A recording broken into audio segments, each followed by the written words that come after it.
We start in Gaza, where more than 50 people are reported to have been killed in what local officials say were Israeli airstrikes. Many of the casualties were at a hospital compound in Khan Younis, which the Hamas-run civil defence agency says was struck by several devices. There are also reports of numerous deaths at the Jabalia refugee camp, which was hit overnight after the Israeli military issued an evacuation order for the area. Let's speak now to our Middle East correspondent Hugo Bashega, who's in Jerusalem. Hugo, tell us more about what happened in Gaza overnight. Yeah, Karen, so it was a very violent night, particularly in the north of the territory with more than 50 people killed in Israeli airstrikes. We've seen images of people searching through the rubble of collapsed buildings, retrieving bodies of people who were killed. Doctors are saying that children are among the victims. And you mentioned the attack that happened in Khan Younis. 28 people were killed in the attack that happened yesterday in the south of the territory. Now, this happens as the Israeli Prime Minister Benjamin Netanyahu is vowing to expand the military offensive against Hamas in Gaza. He says that it is this kind of pressure that is going to force Hamas to negotiate a deal for the release of the hostages who remain in captivity in Gaza. This is a very controversial strategy. It is facing a growing opposition in Israel. Even the Trump administration is frustrated with the Prime Minister. For a very long time, he's been accused of not being interested in reaching a deal with Hamas, of prolonging the war for political purposes. So we're now seeing these attacks. In the last 24 hours, about 100 people were killed in Gaza as a result of these attacks. And the humanitarian crisis in Gaza continues, caused by this Israeli ban on the entry of basic supplies. For more than 70 days, no aid has entered Gaza, with aid agencies warning of a catastrophic situation there. Hugo, thank you very much. Hugo Bashega in Jerusalem. Well, as we were hearing, as well as the Israeli strike on the European hospital, a second one was also hit. The Israeli military says it was targeting a Hamas command and control centre. A freelance journalist who was filming for the BBC at the hospital was injured and is receiving medical attention. This report from Fergal Keane contains distressing images. They were waiting to evacuate sick children out of Gaza when the missiles struck. The Israelis allege the leader of Hamas was hiding in a command centre under the hospital. An injured child. Dozens are reported killed and wounded. A BBC colleague was carrying out an interview when the rockets landed.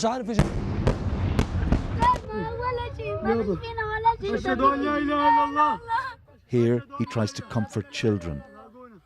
In terror, they call out the prayer for the dead. Our colleague was wounded, but not seriously. For his safety, we're not revealing his name. Every day of this war, he's captured its cruelty. It was he who filmed the story of Sawar Ashur, 5 months old and acutely malnourished. Our cameraman saw her twice in the last few days. Just before he was caught in the rocket attack, he told me filming Sawar was one of the most painful things I've ever had to do. But today, some better news.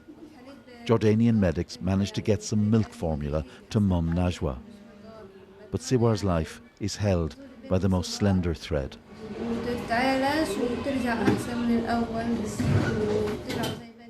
I wish she could receive the treatment she needs to recover fully. She's my first child, and as her mother, I'm deeply heartbroken for her. I truly hope someone can help save my daughter.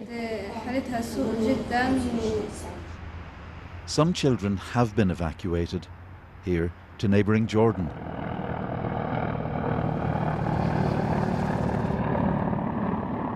In January, we filmed the arrival of Abdel Rahman and his mum Asma.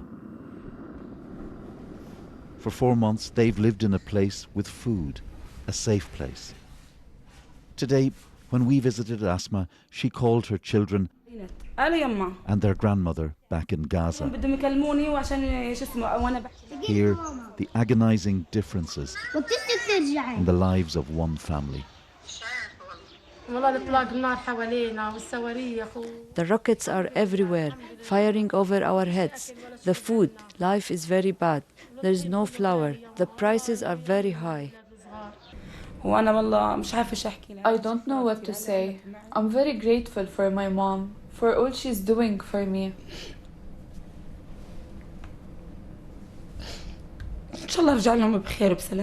I wish I could return back to find them safe and in good health.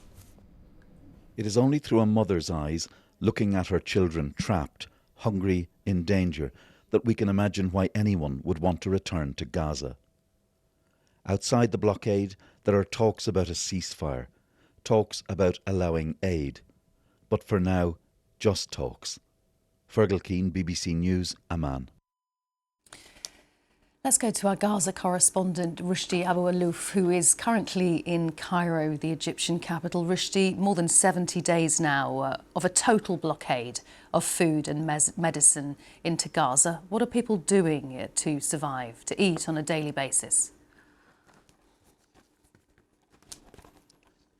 You know, very few items are still in the market, but with a very expensive, very high price. I was talking to people the day the American-Israeli soldier released from Gaza, Ilan Alexander, and this little window of hope seems to be fade away very quickly with the first Israeli airstrike in Gaza, and since then, over 100 people were killed, including 40 only overnight. For more than 70 days, Israel did not allow any food, fuel, or medicine into Gaza. Most of the hospitals are struggling to cope with the number of injuries that they are receiving every day. Yesterday, the hospital in Khan Younis, Nasser Hospital, was asking people to donate blood following the attack on the other hospital, the European hospital, where about 28 people killed. The people are daily challenged to find water. Was talking to people yesterday, they said they sometimes queue for 6 hours to get some uncleaned even water. Fuel is not there anywhere, and most of the essential operations such as sewage system, water system isn't functioning because there is no fuel to run this, and food. Almost nothing is there. No fresh vegetables or fruit in Gaza. No meat or chicken. People do live on a very few items left, like lentil soup. Sometimes, the one bag of flour would cost $400 US in Gaza. So it is almost close to a famine. The situation, how the people are described to me every day. Rushdie, you talked of a brief raising of hopes earlier in the week with the release of that Israeli-American hostage, Ilan Alexander. What prospects are there at the moment of something moving forward with regards to Gaza? Donald Trump in the region, Donald Trump in Qatar later today. Yes, I mean, from Hamas' point of view, they said we give the maximum, and we give what is shown or known as a present to President Donald Trump before he arrived to the area. They said we give the Israeli-American soldiers Ilan Alexander, and now it's time for the Americans to maintain pressure on Israel to allow. Well, we understand from a senior Hamas official that as part of the deal, Israel will allow or should allow humanitarian aid into Gaza. And this is what the people were expecting. We have seen like hundreds of people celebrating that day only because they were heard from Hamas and other sources that Israel would allow aid in. For now, we understand that yesterday Israeli delegation arrived in Doha and conducted talks with the Qataris. We understand also that here in Egypt, the Egyptian mediators are involved in the area. They try to use this, what they call, one of the Egyptians told me, a hysterical moment of Trump in the area to try and push for a bigger deal. renew the ceasefire, but so far it doesn't seem that there is any progress. The only sound that we heard from Gaza is the sound of airstrikes, over 10 or 15 airstrikes in the last 24 hours, and over 100 people were killed according to Hamas-run civil defense. Only 40 people in northern Gaza since like few hours. Okay, Rushdie, thank you very much.